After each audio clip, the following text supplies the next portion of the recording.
Well, howdy travelers, and welcome back. Have you ever met someone who just seemed wrong? Maybe it was the cadence of the way they talked, or the crook of their smile. Whatever it was, your guts twisted and churned at the sight of them, and you thought, oh, not them. Just being near them made your skin damn near crawl. Their eyes lingered on you just a second too long, sending chills down your spine. Suddenly, whatever reason you had for coming out that night didn't seem so important. This story is about one such fella. It was said by mothers and old crones alike that children born under a blood moon were cursed souls, ones who'd come to count violence, death, and betrayal among their closest company. Gulliver Pratt was born under one such moon, and his mother never let him forget it. "I tried so hard to hold you back. Weren't no son of mine going to be born under a bad omen. But you were banging at the door, and you made it clear there weren't no talking you out of it. Guess some things never change, huh?" Seemed like all his life his mama had been waiting for the curse to do its work. But to her surprise, Gulliver, or Gully as he was called around Ponderosa, was well known and well liked by the boys he grew up with. And what was more, Gully didn't have a mean bone in his body. His papa had taken him hunting once, and Gully couldn't pull the trigger. Said it felt wrong to kill the buck. By 10, Gully was big enough to join his papa on the iron line between Cherry Hill and Ponderosa, back when they were still linked. The boy couldn't bring himself to swat a fly, but damn could he swing a hammer. He was good at it, and he liked it. It was simple enough, he supposed. Steel, heat, and rhythm, no surprises. He grew up on that line, and by 19 he'd grown strong and lean and a mite bit handsome too.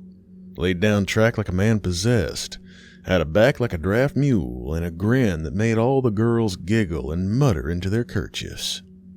But one day, the world stopped smiling back. A cable snapped, a rail cart jumped its hitch, and half his jaw got introduced to the side of a steel girder moving faster than gossip through church pews. His daddy died on the spot, before the sound could even reach the rest of the crew. Gully didn't die, though. No, life let him go on breathing. Just made damn sure he didn't enjoy much of it after. The bones healed wrong. His smile twisted sideways like a split log. One eye always seemed a bit behind the other. From then on, folks had to look a little longer to see him beneath the wreckage. His mama nursed him through the fever that followed. She spooned broth between the wires that held his teeth shut, wiped the rot from his gums, and whispered songs to keep the shadows at bay. And when he was well enough to sit upright, she looked him in his one good eye and said, "The omen. I knew the omen wouldn't let you alone forever." She reminded him of his birth, of how the dogs whimpered and barked through the night, how crows cawed in the heavy mist, how lightning struck twice and burned the old willow tree down to its last root, all bathed in the red hue of that blood moon. Maybe his mama was just broken from grief. Maybe she knew something he didn't. But ever since that day, Gully had carried the shape of death around with him. Not in his hands, but behind him, in his wake, like something always just a step behind, reaching. And the world noticed. Women stopped smiling. Men stopped inviting him to games. And babies cried when he passed. Turns out, women wanted more than just a strong back, more than hands that knew how to split iron and lay rail. They wanted men who didn't feel like bad luck. His mama passed a few years later, succumbed to the black lung as so many did in those days. Most figured it was just the way of things. One of life's many little twists of fate, if you believe in such things. But where the world saw a simple and easily explained end to one woman's story, Gully saw the curse hard at work. His curse. But Gulliver still drank. He still laughed, even if it made folks turn their heads and sneer. And every night, without fail, he'd stumble into the brass cistern, order a tin of whatever passed for rye that day, and look at women the way a man might look at a cellar during a storm, just longing to be let in. He never was, until her. She walked in like a ripple through still water, long blue dress, skin like starlight caught in milk, hair so dark it seemed to drink the lamplight, the whole bar hushed up without even knowing why.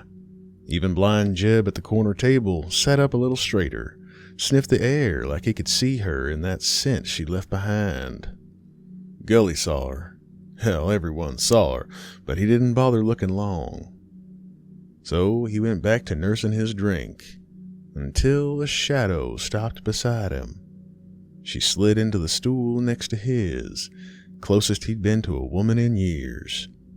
"You always drink alone?" she asked, voice like smoke from a strange fire.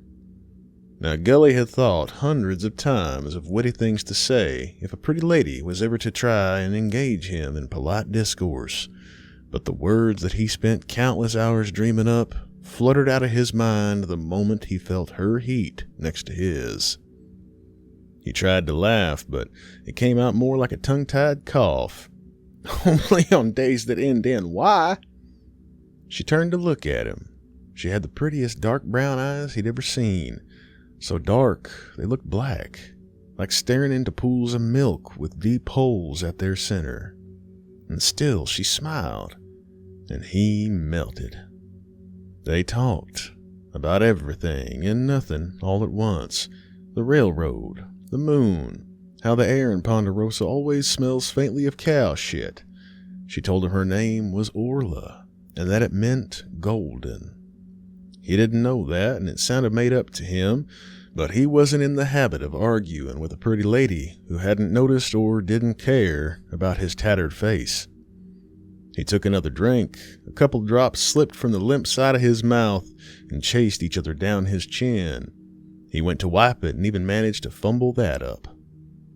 When she touched his hand, he almost pulled away. He remembered his daddy, how one minute he was laughing at a joke Gully told, the next, gone. Sometimes, when Gully closed his eyes, he saw where his daddy had stood just seconds before the cart came loose, the smile on his face, the light in his eyes. And then there was Letty Mae. Sweet girl from Ponderosa's East End, worked the post house. She used to bring him scraps from her lunch and laugh at his lopsided jokes like they were worth something.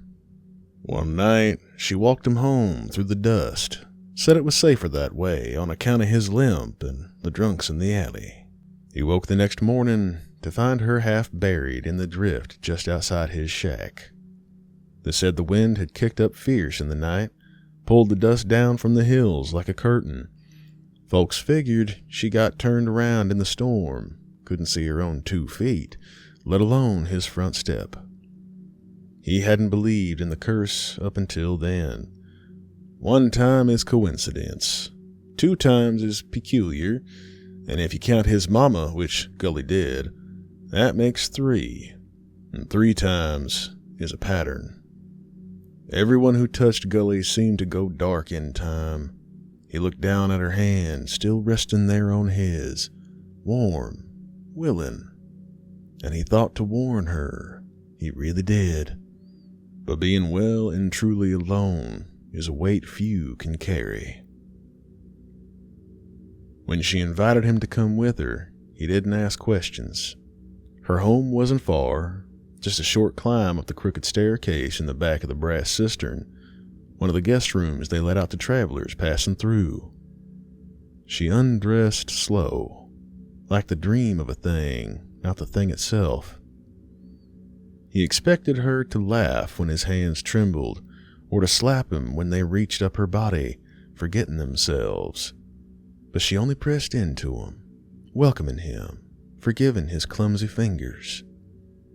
He was drunk on more than moonshine now. The air in the room bent a little. Sound came slow, and light clung to her skin like velvet. And when they lay together, he felt young again, strong. He didn't feel the crook in his back or the burn in his lungs. It had been a long time since he'd been to the holy house, but the way she moved over him felt like a prayer, and he whispered every word he didn't know that he still remembered.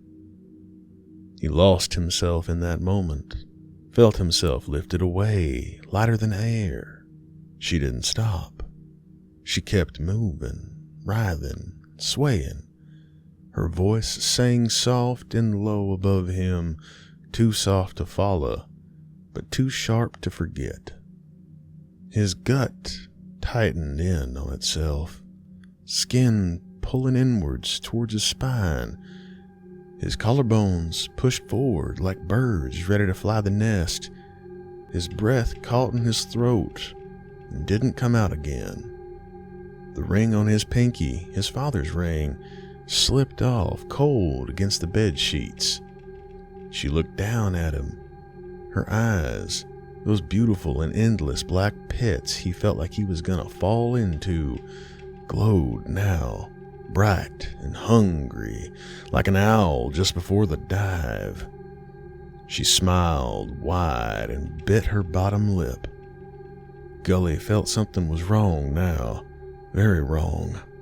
He felt like he was suddenly thrust under a strong current of a river, trapped in its rapids and clawing to break the surface for air.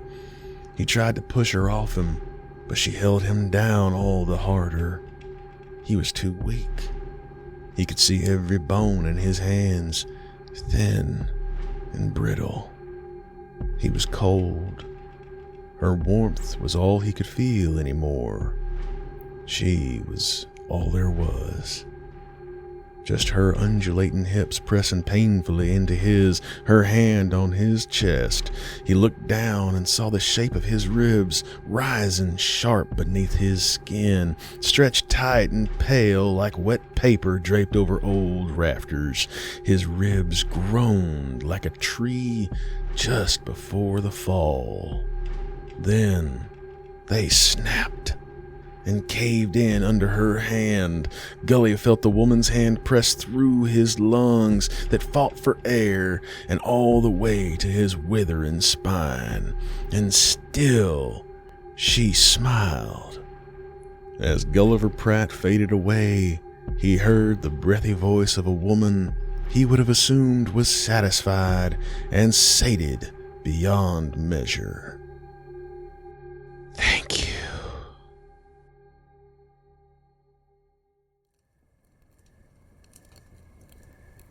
Well now, it's easy to look at a fellow like Gulliver Pratt and think he was doomed from the start. Born under a bad moon, marked by tragedy. But I reckon there's more to it than just curses and omens. Truth is, being alone will hollow you out. It'll make ghosts out of memories and monsters out of moments. And when the weight of all that silence gets too heavy, even a curse can start to feel like company. We inherit more than names from our folks. We carry their fears, their wounds, their old beliefs. Some of it's worth holding on to, but the rest, well, if you ain't careful, it'll rot you from the inside out. You're only as cursed as you believe you are, and belief is a powerful thing, friends. So if you're out there tonight feeling a little hollow yourself, try not to mistake the first hand that reaches for you as kindness. Some touches take more than they give. I'll see you next time, travelers. And until then, keep your fire lit, 'cause we ain't alone out here.